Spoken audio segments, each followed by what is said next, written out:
खबरुनि update सिलसिले खे अॻिते वधाईंदे मोरो मां अव्हांखे ख़बर ॾींदा हलूं। सिंधी अल्ताफ़ सूमरो जी रिपोर्ट मुताबिक़ मोरो वासी ग़ुलाम मुस्तफ़ा उर्फ़ शंकर शमशीर ओॾो ऐं गुलज़ार ओॾो मोरो प्रेस क्लब पहुची साफ़िन खे ॿुधायो त असांजो भेणीवो मेयर चंद वलद मीरचंद ओॾो हिकु ब्लैकमेलर धोखेबाज़ आहे जेको दीवान बिरादरी जे फैक्ट्रियुनि में कमु करे उते टेक्निकल फ्रॉड कंदो आहे। दीवान बिरादरी जेकी दौड़ बांधी नवाबशाह सखर हैदराबाद मीरपुर ख़ास टंडो अलयार ऐं टंडो आदम समेत जेकी भी काटन फैक्ट्रियूं आहिनि उते मुलाज़मत जो सहारो वठी ॿाहिरिनि पार्टियुनि सां मिली भगत करे उन्हनि खे वज़न ऐं तौर में माप वधाए ॾिए थो। ग़ुलाम मुस्तफ़ा उर्फ़ शंकर शमशीर ओॾ ऐं गुलज़ार ओॾ दीवान बिरादरीअ खे आगाह कंदे चयो त मेयर चंद ओॾो मौक़े परस्त ऐं ब्लैकमेलर आहे, उन खां पासीरा रहनि ऐं हुन ते नज़र रखी वञी।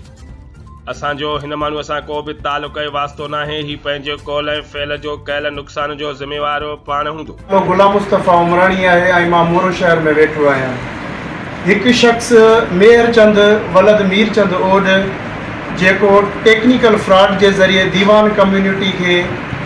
सख़्तु नुक़सानु ॾेई रहियो आहे उन जे कारोबार खे। ही छा कंदो आहे, दीवान कम्यूनिटी जेके उन्हनि जूं काटन फैक्ट्रीज़ आहिनि दौड़ बांधी नवाबशाह सराहाड़ी मीरपुर ख़ास टंडो आदम टंडो अलयार ऐं उन्हनि जे आस पास जेके बि काटन फैक्ट्री आहिनि कराची खां वठी कश्मीर ताईं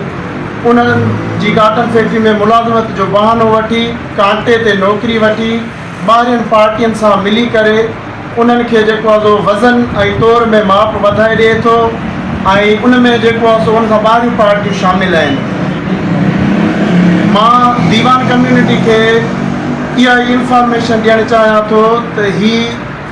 हिवान ही बगड़ जेको आहे सो तव्हांजे कारोबार खे सख़्तु नुक़सानु ॾेई रहियो आहे टेक्निकल फ्रॉड जे ज़रिए। मुंहिंजो ही बयानु रिकॉर्ड ते कयो वञे छो